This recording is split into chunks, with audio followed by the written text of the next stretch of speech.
Hello everyone, welcome to Vibrant Authentic Living. This is Nandi, and today I'm going to be talking about one of my very first loves, the aloe vera. In Jamaica we call it the single Bible or single Bible. I'm not sure which is the legitimate name, but either one will do. Single Bible, single Bible. So according to some persons, it's the single Bible because it is good for so many things.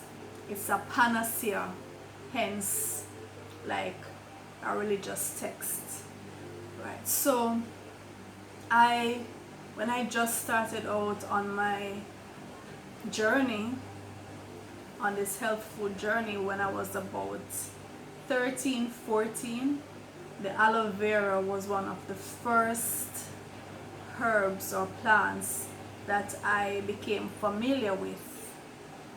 I remember reading, there was a little booklet that made its way to me. A Jamaican lady, I think her name was Diane Brown. I'm not sure. I know it was Diane something. And she had written a little booklet about herbs, Jamaican herbs.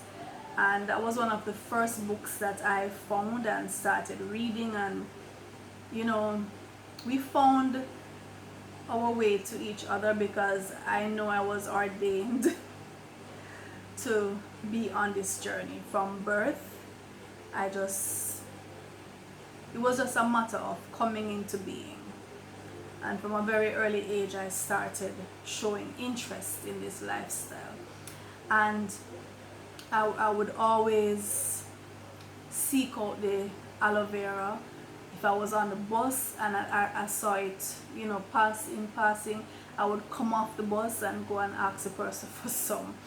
I remember once, I was in my teens, and the bus was passing through this area, which is a very volatile area, inner city area, and I didn't know the place. I was passing back and forth, but I wasn't familiar with the area, and I saw this vast field of aloe vera growing. I came off the bus and went into the yard, and I was asking the person, can I get some aloe vera? And the gentleman gave me some stalks and some shoots, because the aloe vera, it sends up suckers. He gave me some suckers and stalks and wrapped them in newspaper, because the aloe vera has a very powerful smell, particularly if it still has the stain on it, and the yellow stain, it has a strong smell. So even though it was wrapped, it still smelled very strong. And they put me back on the bus with my big bag of aloe vera, smelling so repulsive, in the crowded number 33 bus. And I went home and I remember I planted the tiny suckers, and I used the mature plants that he had given me. I blended them up, even though it was so bitter. I added orange juice and so on. And I knew that the aloe vera was a desert plant. It's a member of the cactus family. So even knowing that, I didn't realize that it didn't need a lot of water. And so I watered my aloe vera religiously. And within a very short time, all those suckers had died. And I learned that that's not the way to treat it. This is a desert plant. It doesn't need a lot of water, and if you water it too much, the root will rot. So I learned that lesson. But definitely the aloe vera has been special to me from that time. And So now I'm going to talk about it. So you notice it's very slimy, mucilaginous.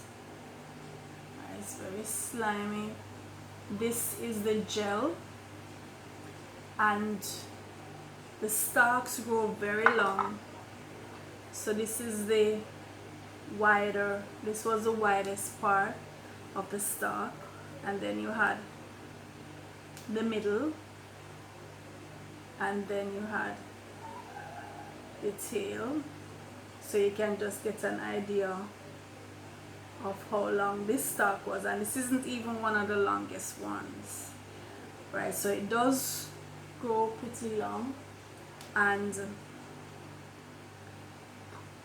there is a yellow stain, yellow sap, that when you cut the aloe vera plant, that sap will drain, and you have to, well, you don't have to, but I leave the leaves out to drain, for that yellow sap to drain away. It's very strong smelling, and most persons find repulsive.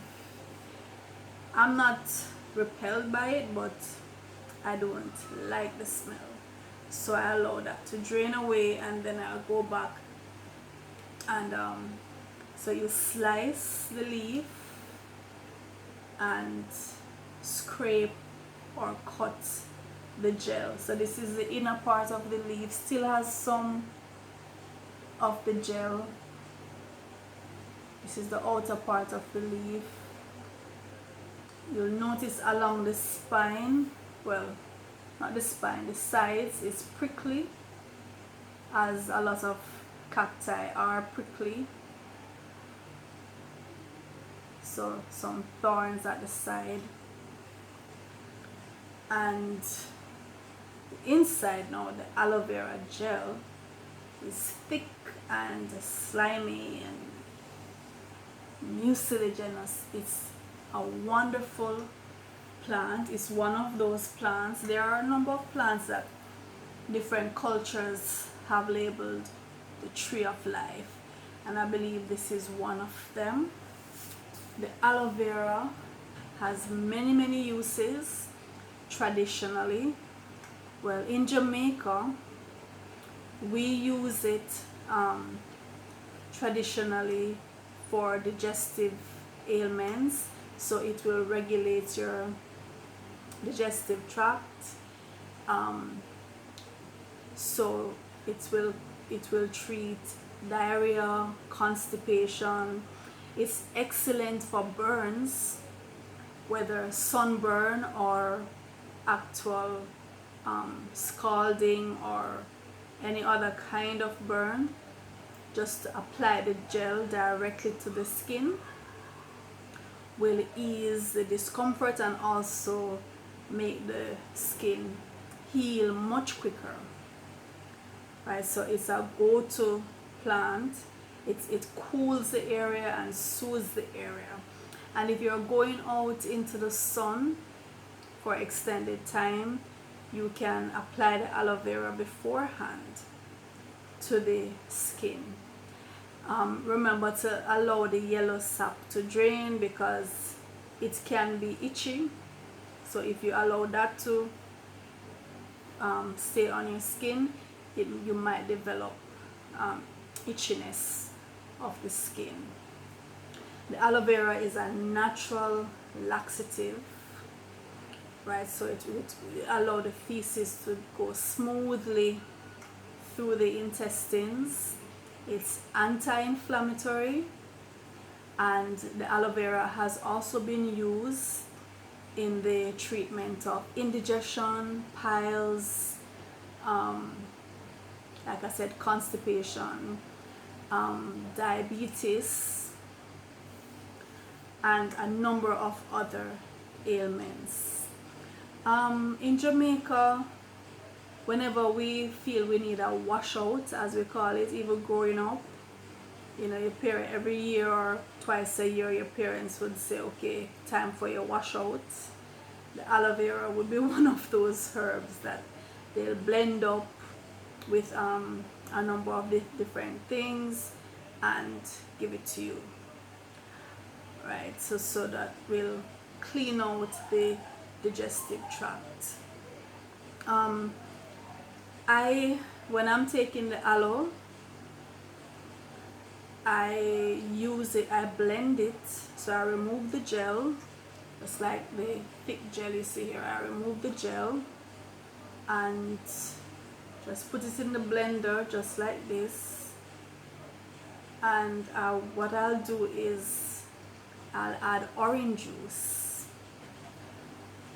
Even when you remove just the gel, you still have that bitter taste to it. Some persons actually use the skin as well, and then it will be even more bitter.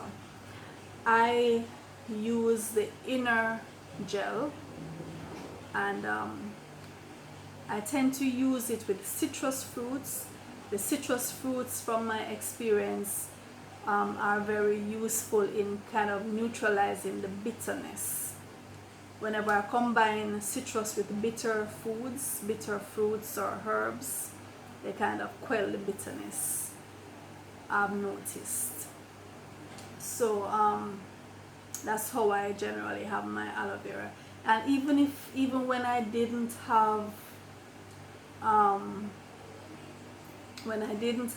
blender back in the day, when in my teenage years or whatever, or early adulthood, when I didn't have a blender, I would just whisk. If you just put the gel in a container and get a fork and just whisk it the way that you would do egg, the gel will liquefy. So you don't actually need a blender, but the blender will, get it to liquid. And sometimes I also put a little garlic. So aloe vera, garlic, and orange juice. That's my remedy. That's my combination with the aloe. Right, so this is it.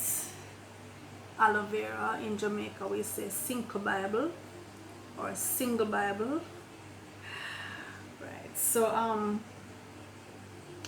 if you would like to support the channel, just follow the Patreon link in the description below. Go on over to Patreon and become a supporter.